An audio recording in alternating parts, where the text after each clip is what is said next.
Bueno, vamos a continuar esta semana con nuestro siguiente tema, que será el tema número 7, geomorfología. Con esta temática vamos a entender eh, la causa y quién es el que tendría la culpa de este tipo de desastres. Esto fue la ola invernal del 2010-2011 en la zona de la sabana de Bogotá y vamos a poder entender qué está pasando allí. El contenido general de esta temática, tenemos una primera parte que se llama sería propiamente hablar de la geomorfología. Vamos a hablar de la justificación, principios fundamentales y ambientes morfogenéticos. En la segunda parte vamos a describir muy bien cada uno de estos ambientes morfogenéticos. Vamos a hablar de la morfoestructural, el volcánico, el denudacional, el fluvial. El fluvial nos vamos a detener un poquito para ver un tema político y ambiental. Marino profundo, costero, glaciar, eólico, kárstico y antropogénico o biológico. Entonces, la geomorfología es la ciencia de la Tierra que estudia la relación entre las formas de la superficie terrestre, los materiales naturales, su disposición estructural y los procesos que lo originaron. Constituye una herramienta que es muy fundamental para poder evaluar y proyectar el comportamiento de estos terrenos al futuro, en su interrelación con obras de infraestructura, enfocado entre otros al análisis de amenazas naturales y planes de ordenamiento territorial. De hecho, este tema aquí en Colombia desafortunadamente no se ha analizado la envergadura y la importancia de la geomorfología.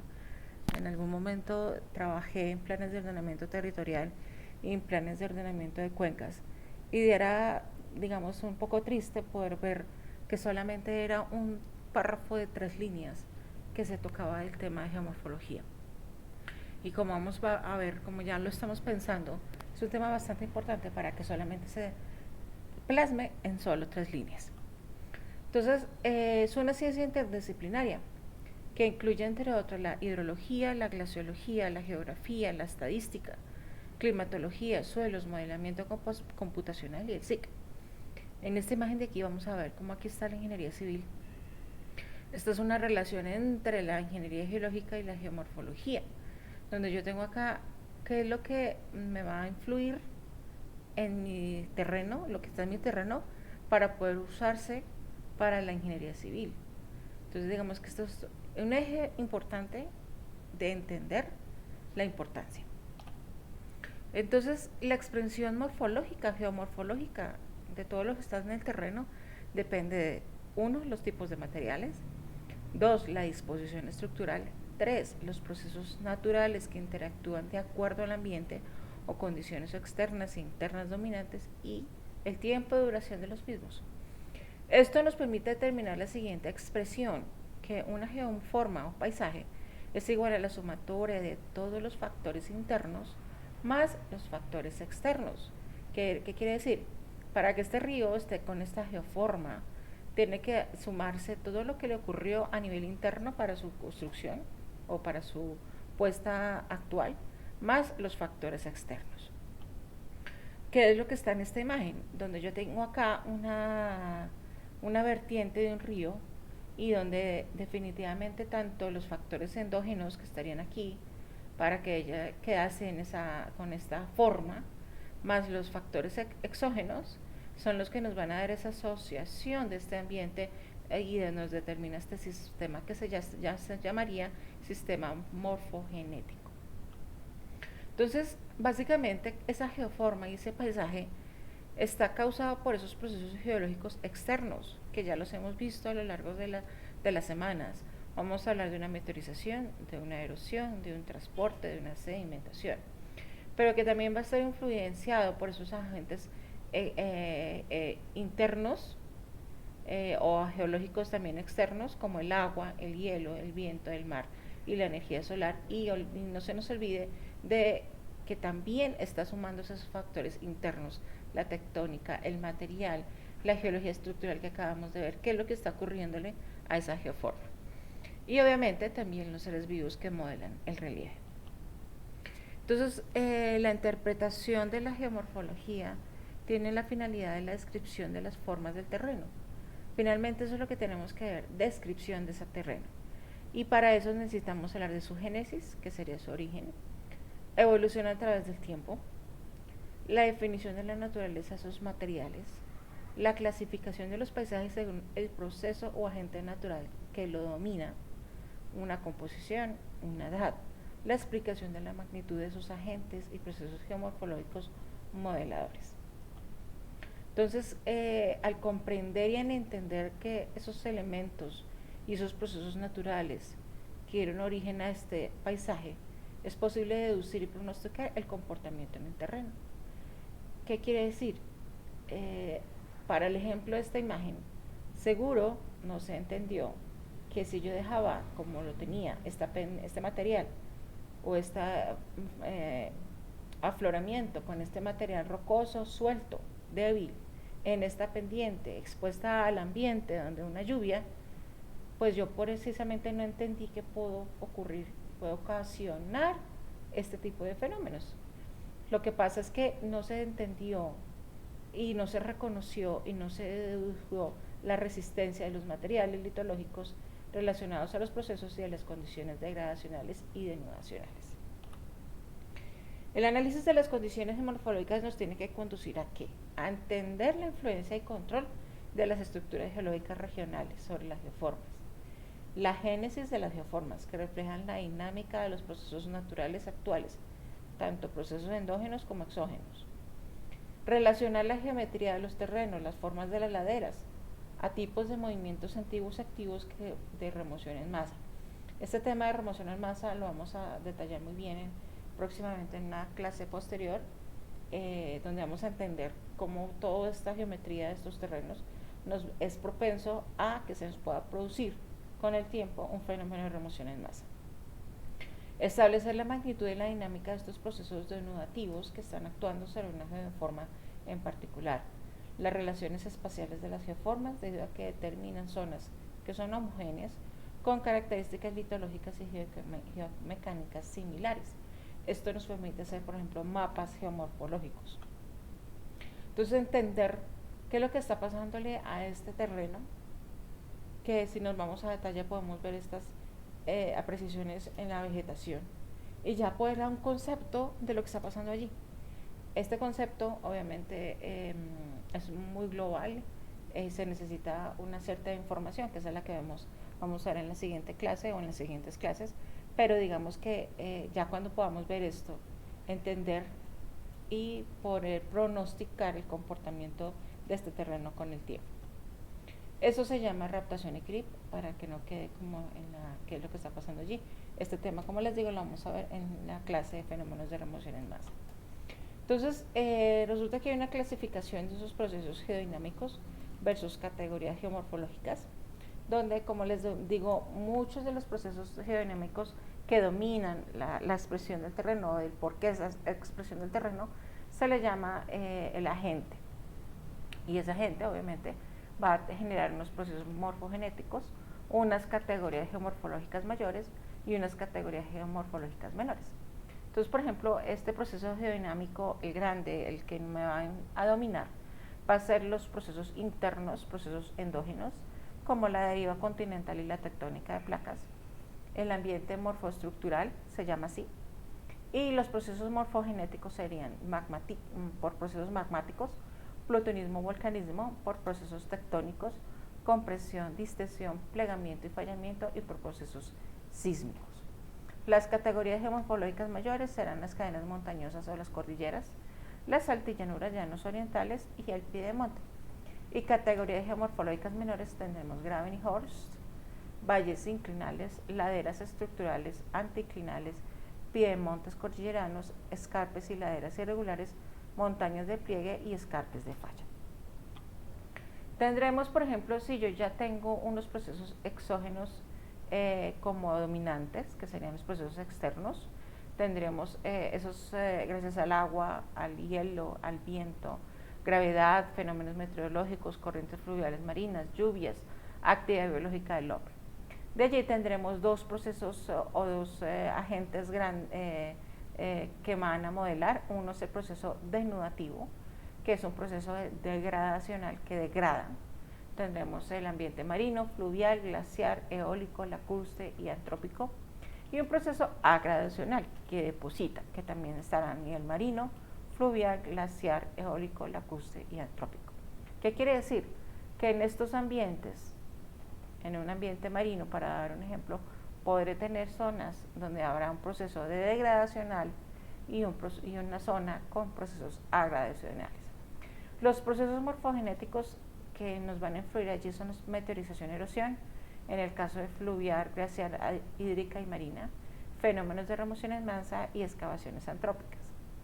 Y aquí en el agradacional tenemos la formación de suelos y depósitos, tanto residuales, coluviales, aluviales, glaciares, fluvioglaciares, marinos y lacustres, y actividad humana y biológica. Las categorías geomorfológicas mayores serán valles intramontanos, altiplanicies, planicies marinas, superficies antrópicas, y en el caso de los procesos agradacionales tendremos llanuras aluviales, sabanas, llanuras costeras, llanuras lagunares, campos de dunas, planicies antrópicas. Y las categorías menores serían planicies y colinas, mesetas y laderas denudadas, en el caso del denudativo, valles con cañones pronunciados, valles amplios antiguos, valles aluviales, canteras, taludes y canales. Y en el caso de agradacional tenemos cerros de deyección, abanicos aluviales, abanicos glaciares y fluvioglaciares, llanuras de inundación, espigas, planos aluviales, terrazas, montículos de basura y planos de relleno. Digamos que este es un gran resumen de esos ambientes morfogenéticos. Y vamos a ver de ahora en adelante, de aquí para acá, en la presentación, cada uno de esos ambientes morfoestructurales y lo más importante que nos influye allí, y también cómo poder entender en un mapa geomorfológico de qué ambiente morfoestructural estaríamos hablando. Entonces, el ambiente morfoestructural corresponde a las geoformas generadas por la dinámica interna de la Tierra, especialmente las asociadas de plegamientos y fallamientos. Incluye el ambiente neotectónico, geoformas originadas por la actividad tectónica activa y que se ha prolongado durante el Cuaternario. El color típico para esta categoría, para este ambiente, es de morado o púrpura, y esto sería un ejemplo de esta categoría. Aquí hay otro ejemplo de estas categorías, y aquí está el símbolo, la unidad geomorfológica y la definición. Entonces, ambientes, por ejemplo, tenemos este de acá, el ambiente morfoestructural, paisaje típico de las sierras graníticas, esto es en Madrid, España, es decir, rocas graníticas que obviamente para que estén allí tendría que ser un ambiente morfoestructural. Tenemos la serranía de Chiribiquete por allá en los llanos orientales, en la zona de la Orinoquía, también es un ambiente morfoestructural porque nos está diciendo que para que esté estos elementos arriba en topografía, nos está diciendo que aquí hubo ambientes tectónicos que elevaron esta parte de acá. O también rocas ígneas, por ejemplo, la vía Riohacha-Santa Marta, rocas que son potentes, rocas ígneas que ya sabemos el origen de ellas. El pico de la Sierra Nevada de Santa Marta, por ejemplo, también. El otro ambiente que existe es el ambiente volcánico, asociado en las regiones donde predominan los procesos que generan geoformas volcánicas. Ya sabemos todo lo que pasa en un volcán. El color utilizado en la cartografía para estos paisajes es el rojizo. Aquí vemos ejemplos de cómo sería el símbolo, la unidad y la definición. Pues obviamente tenemos aquí ejemplos como el volcán Nevado Ruiz, aquí ya sabemos dónde se encuentra, el volcán Galeras, allá en Pasto, el volcán Machín en el Tolima. El ambiente denudacional, determinado por la actividad dominante por procesos erosivos a nivel hídrico y fenómenos de transposición y remoción en masa sobre geoformas preexistentes. El color utilizado para esta cartografía es el marrón. Entonces aquí tenemos los símbolos, las unidades y las definiciones. Ejemplos de ambientes denudacionales. Y ejemplo de ellos tenemos el desierto de la Tatacoa. Hacia la vía Bucaramanga vamos a tener estos ambientes denudacionales. O por ejemplo aquí a la zona de Mosquera, aquí en Cundinamarca. El ambiente fluvial corresponde pues a las geoformas generadas por los procesos relacionados con la actividad fluvial. El color utilizado en general para este ambiente es el azul. Aquí tenemos ejemplos de a nivel de símbolos, unidades y definiciones. Entonces, por ejemplo, este es el caso del río Magdalena en la parte Valle Superior, donde se da el nacimiento, que tiene una geomorfología muy distinta a lo que sería, por ejemplo, el mismo río, el río Magdalena, pero hacia el Valle Medio, donde obviamente estas geoformas son totalmente distintas.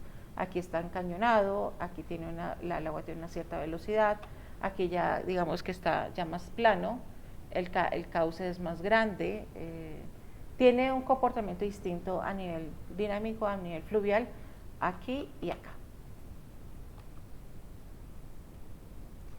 Y por ejemplo, lo que sería el río Magdalena en su valle inferior, en su desembocadura.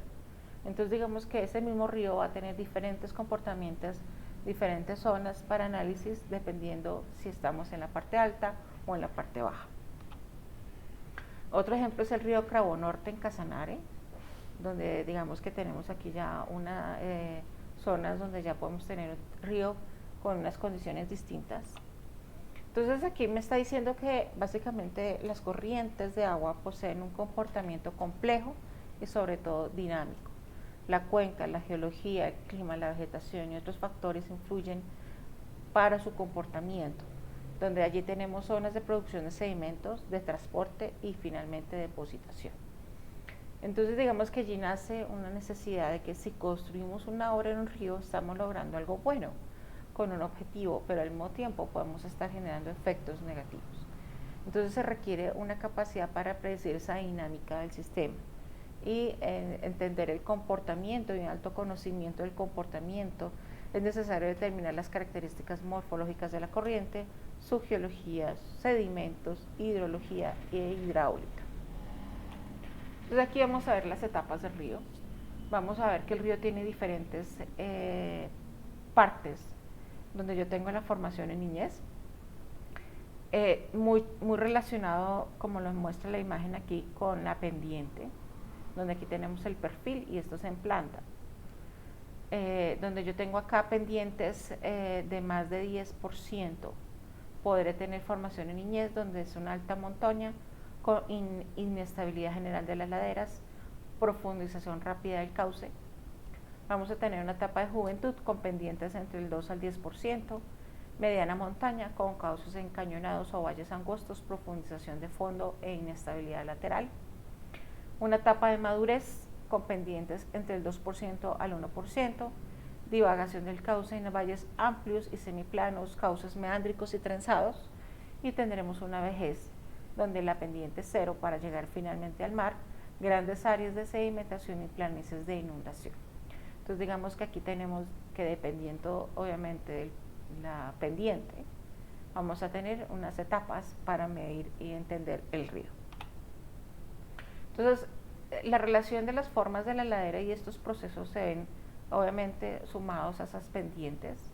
Entonces aquí tendremos, dependiendo de una ladera convexa, que sería el nacimiento, procesos pedagogenéticos asociados con movimientos verticales de agua en el subsuelo, donde ahí sería la zona de infiltración, eluviación mecánica y química por movimientos laterales de agua superficial, reptación de suelos y formación de terracetas.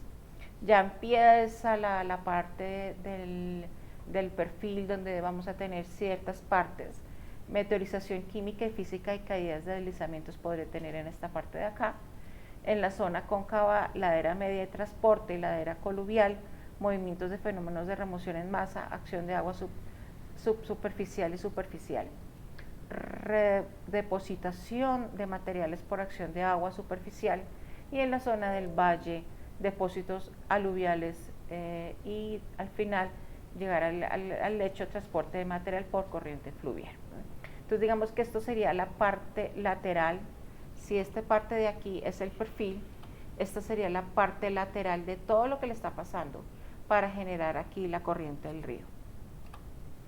Clasificación de estos depósitos de sedimentos, hay muchísimas clasificaciones, da lugar a diferentes tipos, y aquí tengo un ejemplo de uno de los tipos de clasificación, dependiendo del lugar de depositación, el nombre del depósito y las características, donde tengo centro de canal, donde podré tener depósitos transitorios, depósitos retrasados, rellenos de canal, margen de canal, depósitos laterales de acreción, planos de inundación, depósitos verticales de acreción o depósitos sesgados, márgenes del valle, coluviones, depósitos de flujos y avalanchas y terrazas altas. Entonces tendremos aquí unos ejemplos y unas descripciones. Entonces aquí viene esa morfología fluvial y tiene que ser medida y determinada de forma precisa. La morfología fluvial es el estudio científico de la forma y estructura de la geografía física de los ríos. La morfología del río es resultado de la erosión, transporte y sedimentación de partículas de suelo en la cuenca y los valles que transitan. Entonces digamos que, como los vengo mencionando desde el comienzo, hay zonas o ambientes que tienen tanto erosión como transporte y como sedimentación. Uno de ellos es los ríos, y por eso es tan importante entenderlos. Las formas de los canales dependen de las características hidrológicas y geológicas de la cuenca y de las propiedades de los sedimentos. Entonces aquí tengo diferentes tipos de cauce. Tenemos tipos rectos, sinuosos, meandriformes, trenzados y anastomosados. Esto será un tipo sinuoso, esto será un tipo meandriforme, esto será un tipo trenzado y este será un tipo anastomosado. La palabra trenzado viene de trenza, entonces como si pareciera una trenza del cabello, así es el nombre, y este finalmente anastomosado. Formas típicas también de ríos tenemos semirrecto sin barras, por ejemplo, semirrecto con barras, sinuoso regular, sinuoso irregular, con un solo cauce o anaramificados, sinuoso con barras en punta, sinuoso trenzado y trenzado. Entonces, por ejemplo, también puedo tener al mismo tiempo meándrico regular, irregular, meándrico regular, meándrico tortuoso. Todas estas definiciones hay que hacerlas cuando se estén analizando un río. Entonces, por ejemplo, para la parte del valle o la causa del río, se habla de morfología de erosión, valle en B. Esto se ve en cursos altos del río. Aquí el agua tiene una gran velocidad, hay una cantidad de material de arrastre bastante importante y hay erosión en profundidad. Entonces se conocen aquí las causas de los ríos en la parte alta, en valle en B. Por ejemplo, en la zona de gargantas, donde ya hay una erosión bastante, con sobre estratos muy duros, el agua corre a gran velocidad, hay alta cantidad de material de arrastre y hay una erosión lenta, donde a medida que hay más erosión, el río en estas condiciones, donde no puede divagar, donde está encauzado por rocas duras a ambos lados, la única opción de el poder hacer erosión es hacia profundidad, hacia lo profundo, y generar gargantas.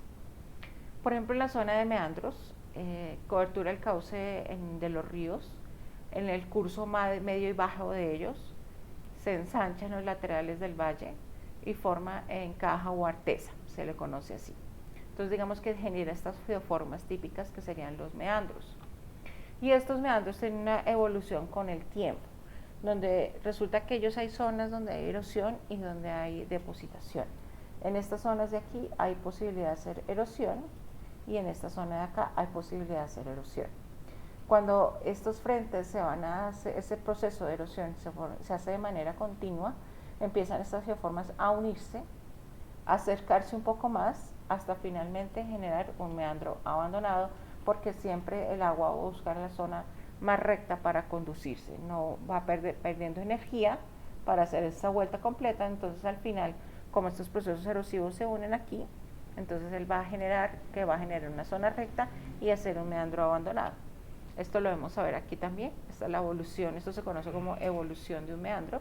Entonces yo aquí tengo procesos erosivos, esto se une, se tapa y se genera una cauce acá, quedando el meandro abandonado. Entonces, permítanme acá.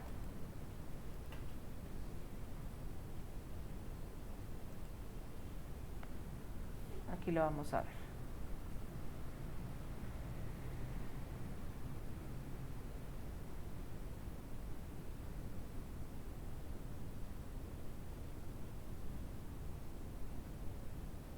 Y ahí se ve cómo se genera ese meandro abandonado.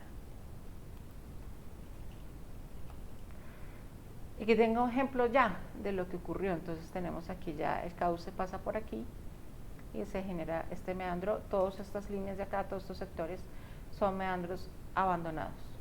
Y yo podré decir que la zona de divagación del río, porque aquí está en proceso de divagación, puede ir desde por acá hasta por acá.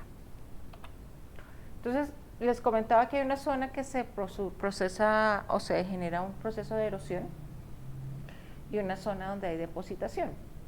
Entonces, siempre en estos sectores de aquí voy a generar erosión y en estos sectores de aquí voy a generar depositación o sedimentación.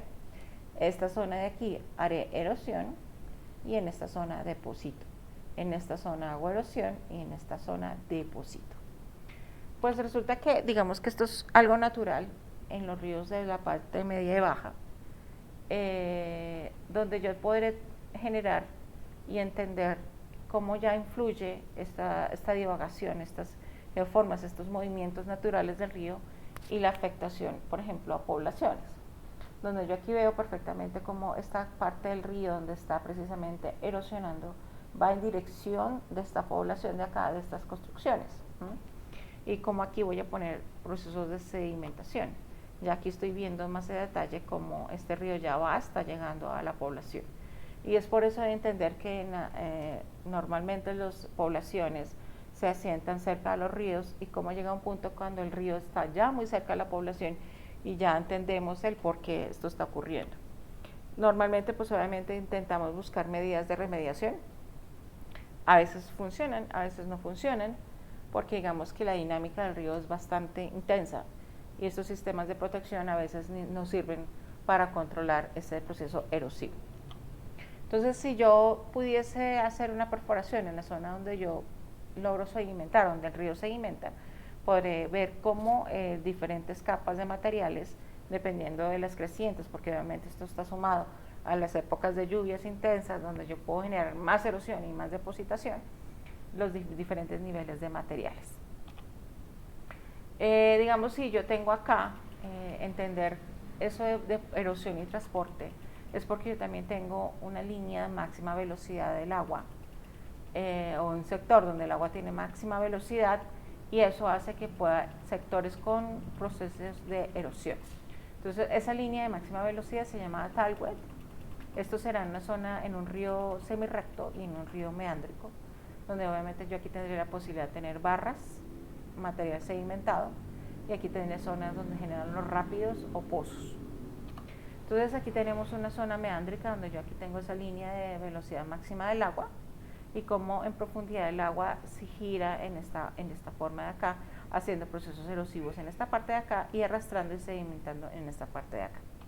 Eso lo vemos también en en otro corte o vista, donde yo tengo aquí el río con una velocidad relativa del flujo más alta en la parte superior y más baja en la parte inferior, donde yo tengo carga de suspensión con estos especies de remolinos de esta forma, y carga de fondo en procesos de saltación o rotura post-deslizamiento, y donde tengo el fondo de la corriente.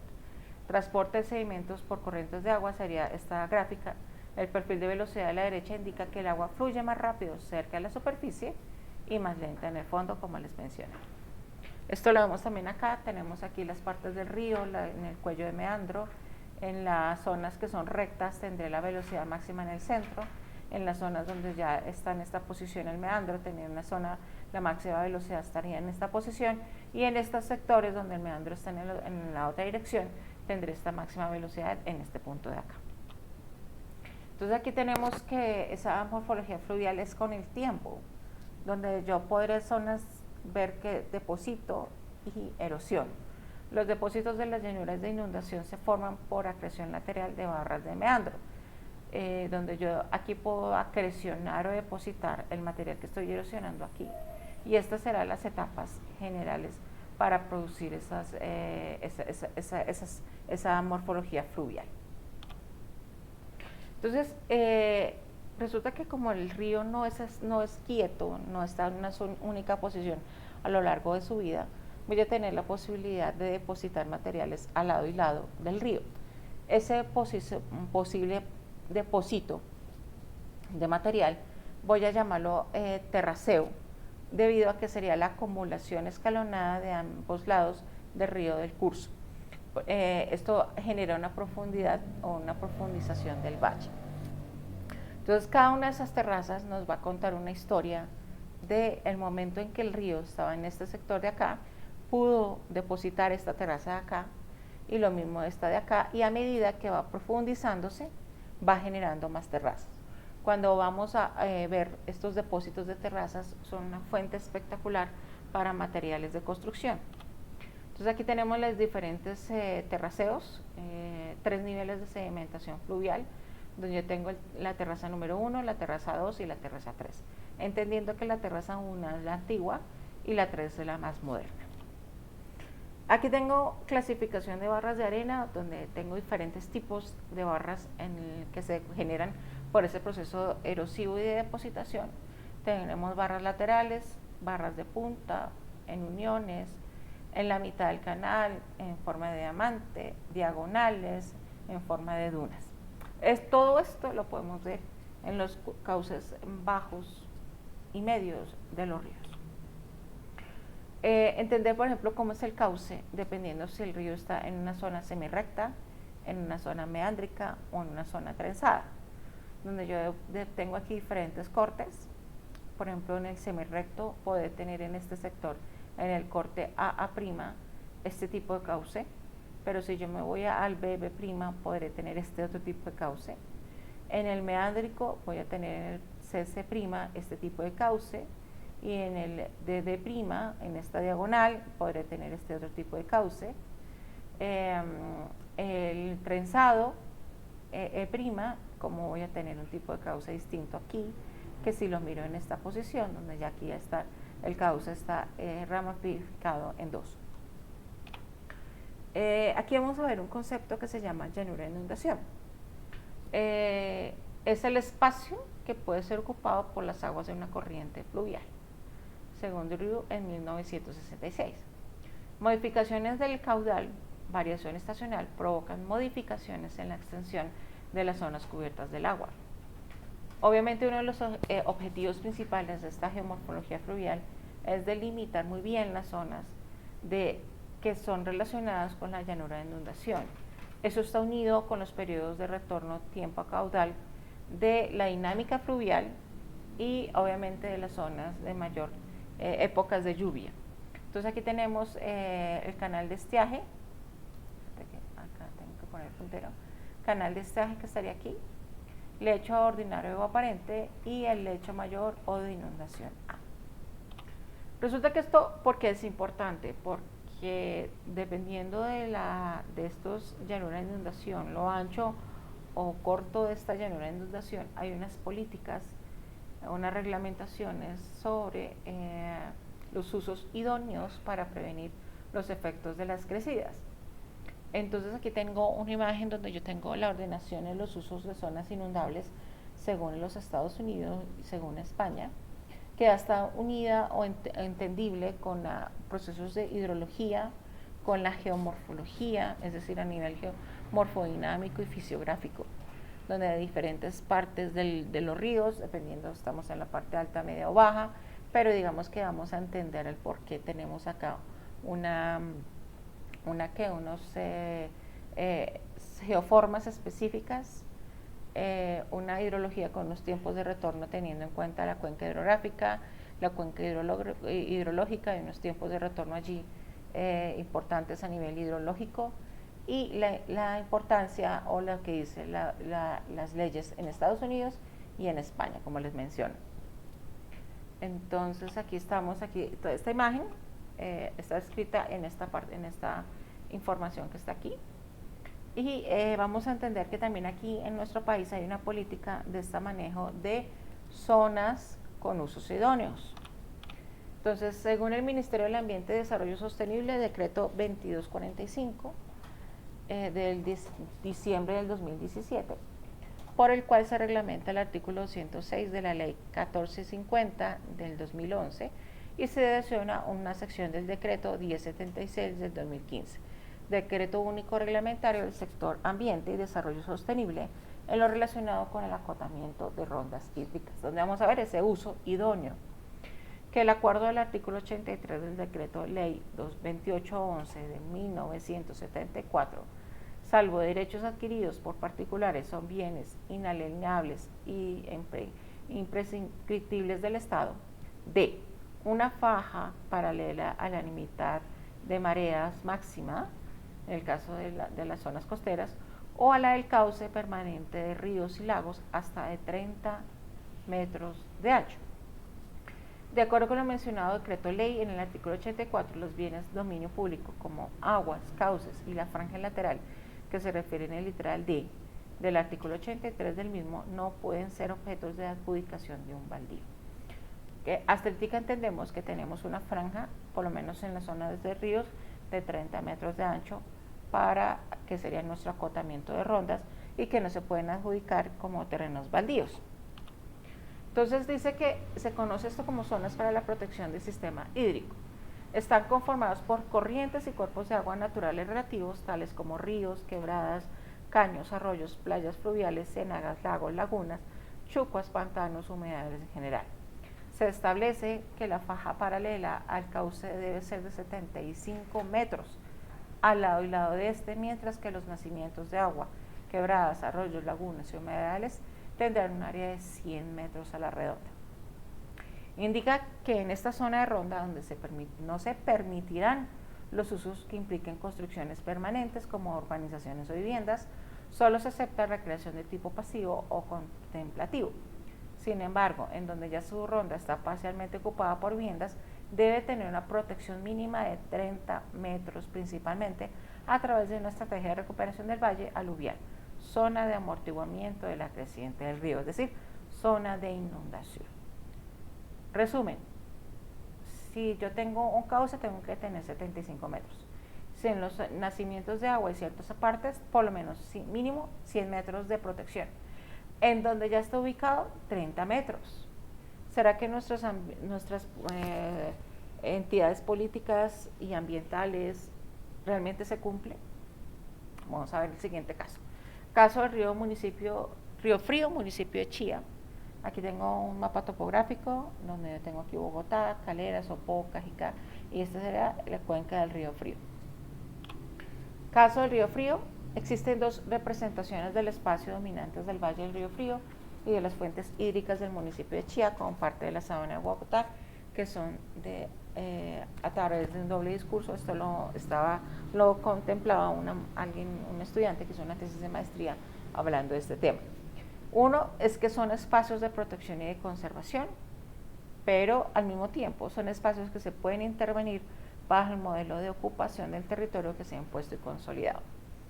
Y esto, por ejemplo, viene desde el 1999, donde los urbanizadores querían desviar del río, el cauce del río, con el fin de tener más terreno para la construcción de un condominio residencial en una zona, el cual ya se estaba promocionando de la siguiente manera. Venga ya, casas de 85 metros cuadrados, 3 alcobas, 2 baños y chimeneas, todas con vista al río y rodeadas de bosque nativo.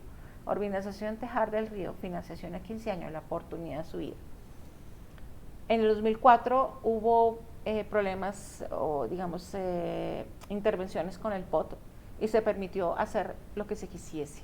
Y lo que se quisiese es que realmente si hubiéramos entendido que si este es el río y es la zona natural de humedad y donde tengo mi vegetación, lo que están causando es esto, están rellenando el cauce y están haciendo construcciones. Y aquí tenemos las consecuencias. En una época invernal, donde el río ya se colmata de agua, va a buscar su zona de inundación, pues resulta que hay obras al lado y lado. Y cuando uno va y entiende y lee las noticias y hace entrevistas a las personas que están sufriendo esta tragedia, el culpable es el río, el culpable es el clima. ¿Realmente ellos son los culpables o realmente no somos nosotros? ¿Dónde está que por lo menos dice que por favor, si alguien ya construyó, respétese los 30 metros? ¿Dónde está en esta imagen? Esto es en la zona aquí de la sabana. ¿Dónde está?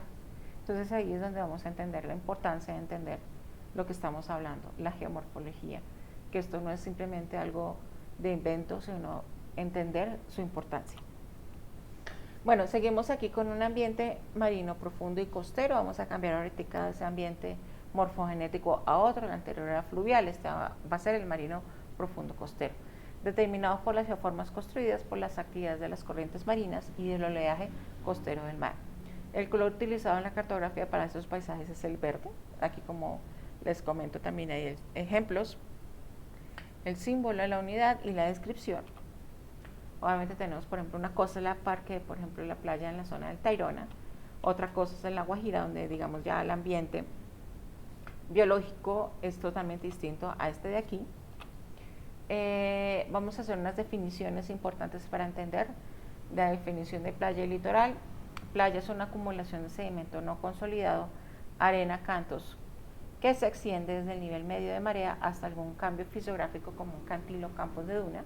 Litoral, este término denota también la porción baja del agua importante en los procesos de formación y destrucción de playa. Su límite inferior es donde el oleaje ya no mueve el sedimento. Definición de costa, una franja de tierra ancha definida, puede ser de varios kilómetros, que se extiende de la línea de bajamar hasta el primer cambio importante hacia tierra en la morfología. Área costera, entonces aquí tenemos diferentes ejemplos. La cara de la playa, este será el acantilado, la zona de costa, de playa, cercana a la costa y fuera de costa. Obviamente esto está como se lo leía yo, la parte de la línea de marea máxima, donde yo tendría aquí la zona de playa, playa baja, frente de playa. Entonces, debido a este modelamiento litoral, tendré diferentes partes de ese modelamiento. Entonces, esto es el modelado litoral debido a las olas, corrientes y mareas, formas de erosión en acantilados, plataforma de abrasión, promontorios, ensenadas, islotes costeros, arcos naturales y razas.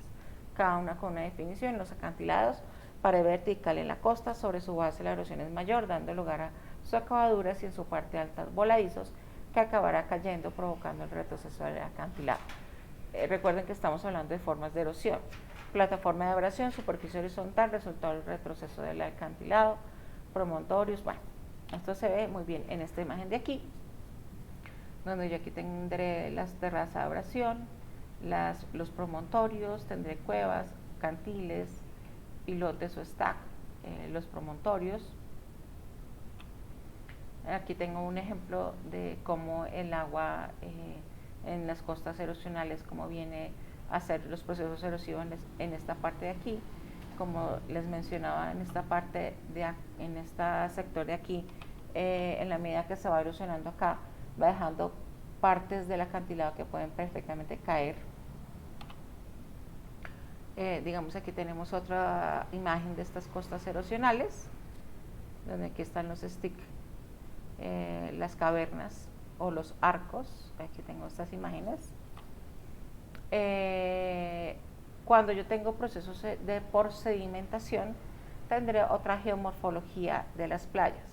Entonces, el transporte de material es debido a las corrientes marinas, originando las siguientes formas cuando hay procesos de sedimentación: playas, franjas costeras de depósitos de arenas o gravas, deltas, depósitos en la desembocadura del río, barras, islas alargadas paralelas a la costa, playas, barras con uno de sus extremos conectados con la costa, tómbolos, depósitos que conectan un islote con el continente, albuferas, lagunas costeras parcial o totalmente separadas del mar.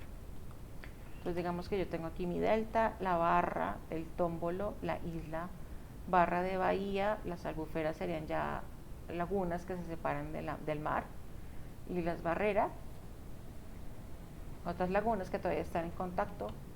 Entonces, aquí tenemos un ejemplo de cómo serían las islas barrera, las barras y las lagunas que se forman o albuferas.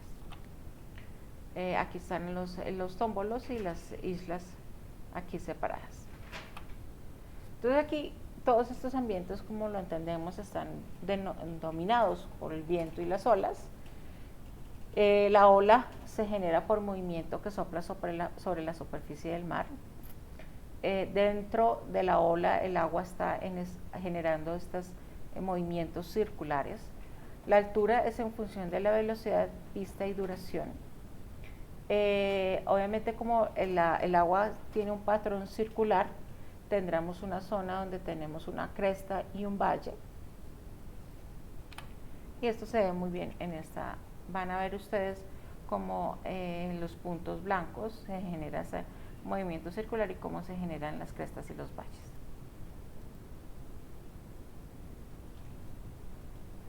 Y aquí está, como un solo movimiento va a generar un movimiento circular.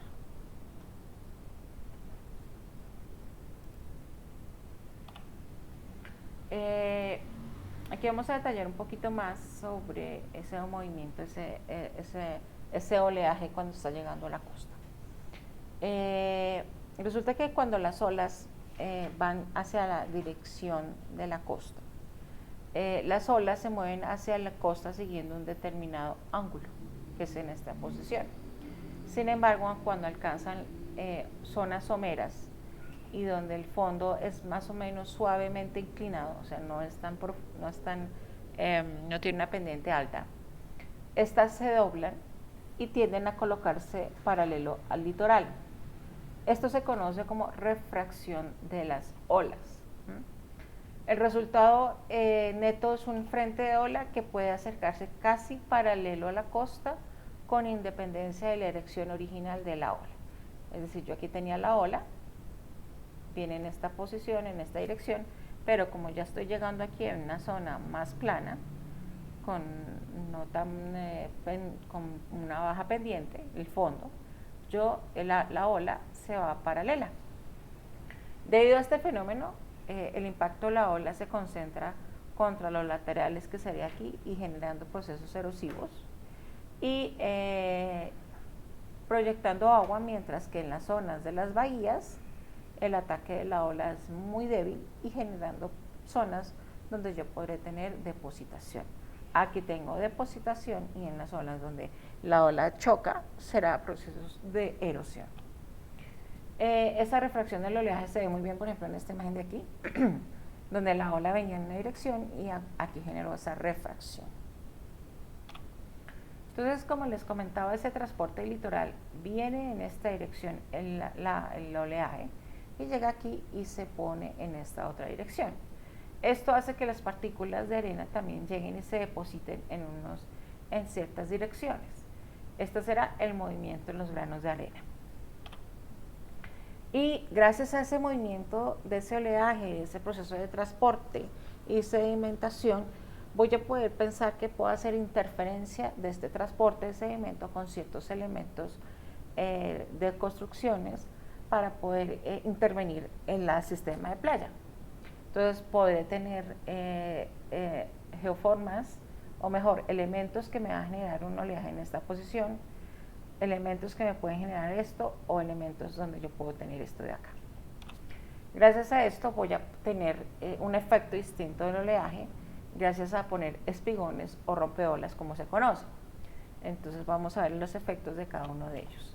Por ejemplo, este de aquí, es esta parte de acá, el anterior, este de acá, este tipo de espigones, lo vemos aquí, donde yo tengo acá zonas de erosión y zonas de depositación, zonas de erosión y zonas de depositación. Este de acá es este de aquí, y este de acá finalmente es una cuestión como este de acá. Esto se conoce como estabilización de playas. Existen diferentes métodos, algunos no siempre funcionan, la mayoría resuelve un problema y crea otros. Ejemplos de ellos son las paredes de tetrápodos, paredes de protección, tetrápodos, espigones y alimentación artificial. Esas son las paredes de protección. En este caso se utilizaron sacos de arena para prevenir el daño de la estructura. En este otro caso, no, por más elementos que se colocaron, hubo colapso de paredes y sobre todo colapso de la cimentación. Esta es la línea de costa del sur de Tokio, en Japón. En Japón la estabilización de playas se lleva a cabo por medio de estos elementos que se conocen como tetrápodos. Esta sociedad orientada a lo ingenieril opta, de ser posible, por nunca perder terreno al mar. Donde se desea, se crean playas artificiales.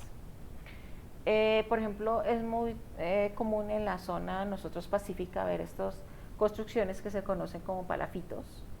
Y obviamente en Estados Unidos está mucho más demarcado en las zonas donde no saben que va a crecer la madera y pues prefieren estar en el más alto y prevenir inundaciones. Aquí hay una cuestión y unas imágenes que son muy discientes con este cambio de la línea costera.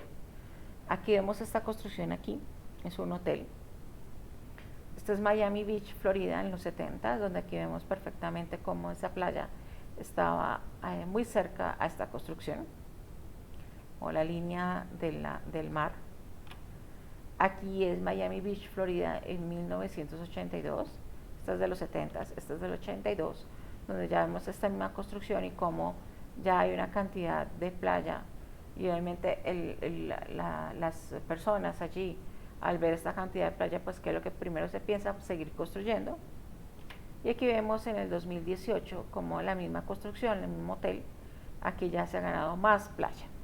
Estos son playas que son definitivamente depositacionales. Vamos a ver diferentes casos donde se intentaba hacer estabilización de la costa. El problema era proveer abrigo en una costa expuesta. Solución, se utilizaron rompeolas para bloquear el oleaje. El resultado, se retiene arena costa arriba, el transporte litoral envuelve el rompeolas y bloquea la entrada, sobre todo en esta parte de acá. Aquí se generó zonas de depositación y aquí se generó zonas de erosión. Muelle para embarcaciones en la pequeña en Santa Bárbara. Se requiere bombear 275.000 metros cúbicos al año de arena para mantener abierto este canal de acá. Entonces voy a generar, esto es lo que era antes, el rompeolas, se genera depositación y tengo que estar pendiente de no tapar el canal. Otra solución en Santa Mónica, rompeolas paralelo a la costa, crea una sombra de oleaje que permite la acumulación de la arena. Muy bonito para el que quiere playa, pero el que está en esta sector de acá va a hacer procesos erosivos. Escollera para estabilizar una desembocadura del río Santa Cruz, donde este es el río y desde la playa se pusieron estos escolleras o rompeolas. La arena bloquea la desembocadura y hay que navegar con la marea. El impacto en la interrupción natural de transporte de arena costa abajo. Esto es lo que se genera. Hay unas anomalías que son también muy importantes allí, que sería la del Niño, que sería la densa precipitación pluvial se incrementa en algunas regiones, cambian las trayectorias de las tormentas y la elevación del nivel del mar incrementa la erosión. Los ecosistemas son afectados por los cambios en la temperatura. Entonces digamos que eso también va a influir en la estabilización o el uso de querer modificar la playa. Vamos a ver el ambiente glaciar definido por las geoformas originadas por la acción glaciar, tanto en casquetes polares como en alta montaña. El color utilizado en la cartografía para estos paisajes es el gris. Obviamente tenemos los símbolos, la unidad y la descripción para unos ejemplos. Aquí hay más.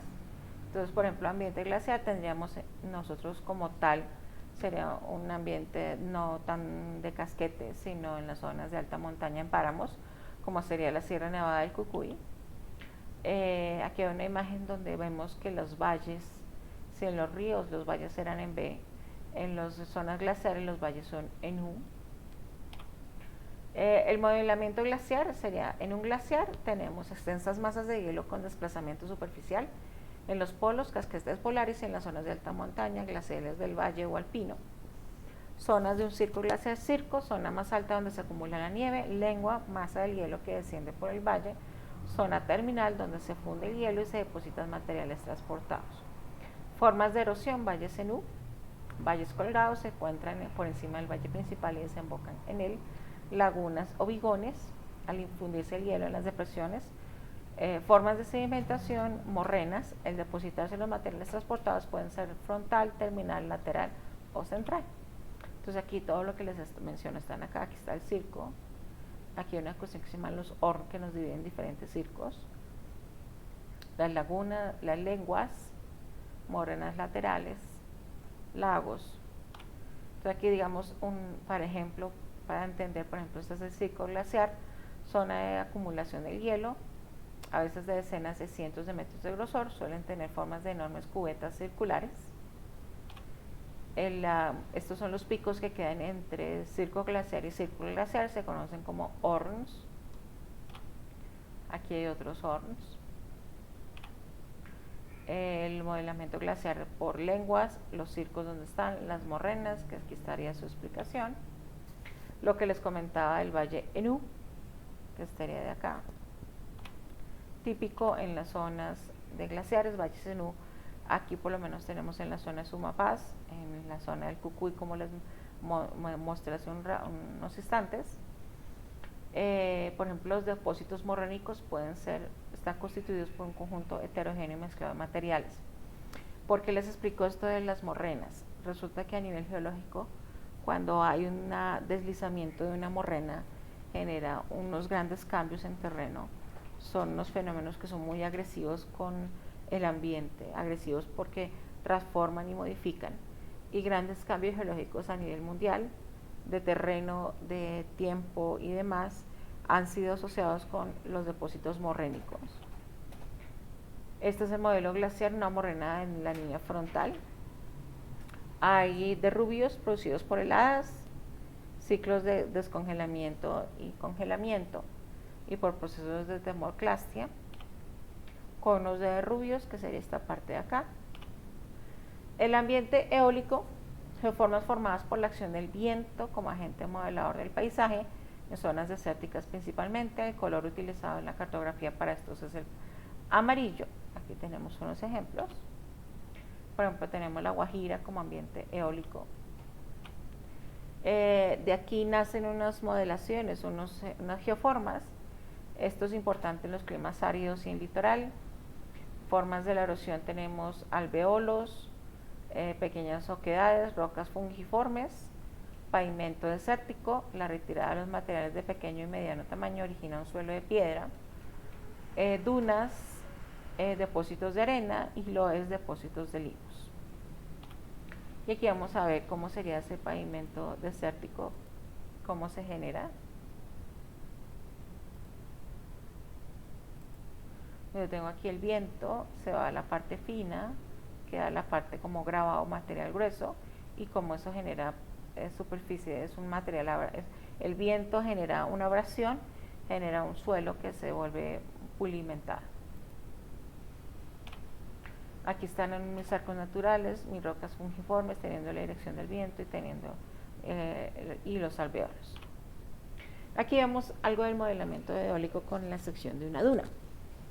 La duna, si lo cortamos, vamos a tener dos sectores. Tenemos el barlovento, capa ascendente entre el 10 y 15%, y el sotavento, cara de deslizamiento, que sería esta de acá, con un ángulo de reposo entre 30 y 35, y esto nos va a estar indicando la dirección del viento, esta de acá.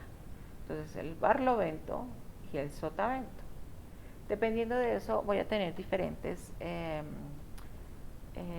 tipos de dunas, y aquí vamos a ver cómo sería la formación de la duna. La dirección del viento, el barlovento y el sotavento.